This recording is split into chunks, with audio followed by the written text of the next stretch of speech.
Over the past couple years, I've gone from a complete newbie to a professional videographer and filmmaker, and I was recently at a crossroads where I thought it was time to make a camera investment. I personally own the Sony ZV-E10 and A7C, and I'd just been renting cameras for all of my professional work. But as opposed to constantly racking up rental costs, I thought it was time to make a key purchase. There are three factors that I evaluated when making this camera purchase. The first is dual card slots, the second is the ability to shoot in 4K at 60 frames a second, and the third is great low light performance. I'll add that I'm already happily plugged into the Sony mirrorless ecosystem, so only Sony mirrorless cameras were on the table for this purchase. And while I am willing to make a business investment, cost certainly is a factor, and I'm not willing to spend more money than absolutely necessary. Based on these criteria, there are four contenders. There's the Sony FX3, the A7 IV, the A7S III, and the FX3. However, I did eliminate the A7S III right out of the gate because it has the same sensor as the FX3. However, the FX3 has many more video-centric features. And for a relatively modest price bump, you get the audio top handle on the FX3 that allows you to plug XLR microphones directly into the camera. And for those reasons, I eliminated the A7S III at the preliminary stage. And I'll quickly add that the Sony ZV-E1 isn't on the list despite having the same great sensor as the A7S III and the FX3 at about half the price. And that's only because the ZV-E1 doesn't hit factor number one, which is dual card slots. If the Sony ZV-E1 did have dual card slots, I'd get that, hands down bar none, and this video would be over. And a bonus factor I'm looking for is 10-bit color and the ability to shoot in S-Log3, which all three of these cameras have. So the first factor for my perfect camera is dual card slots. There's a saying in the industry that if you only have one camera, you have none, and if you have two, you have one. Well, when you're shooting live events like weddings or concerts, where you can't exactly reshoot the action, I think the same holds true for memory cards. You can never go wrong with backups and redundancy, and I think you're just leaving too much to chance if you're only recording to one memory card.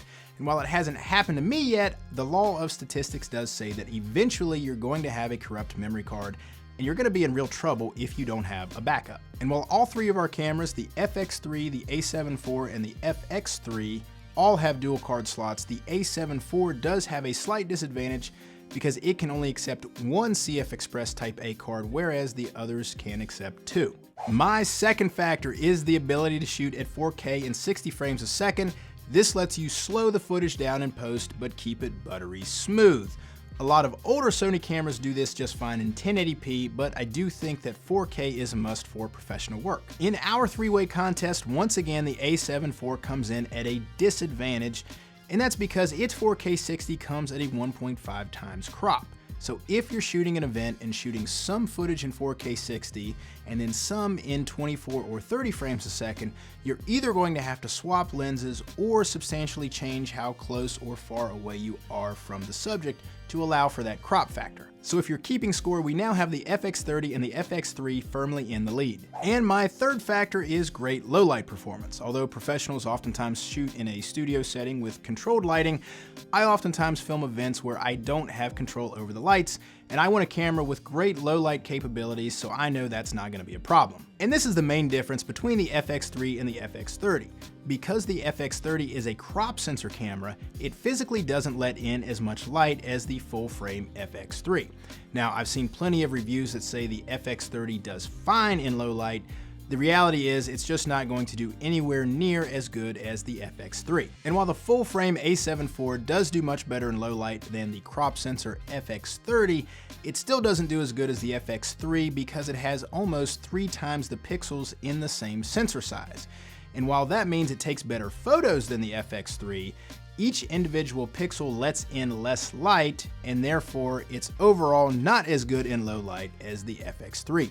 The FX3's 12 megapixel sensor is pretty much legendary when it comes to low light performance. So for me, the winner was the Sony FX3.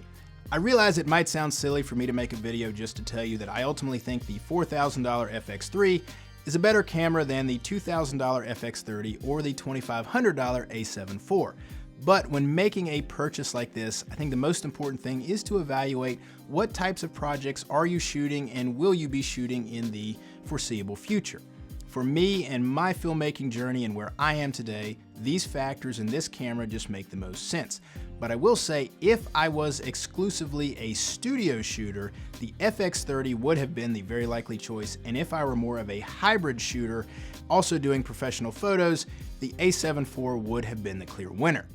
Now, if you'll excuse me, I have to go book some clients to pay for this thing. Please check out the affiliate links below, and please subscribe for more videos.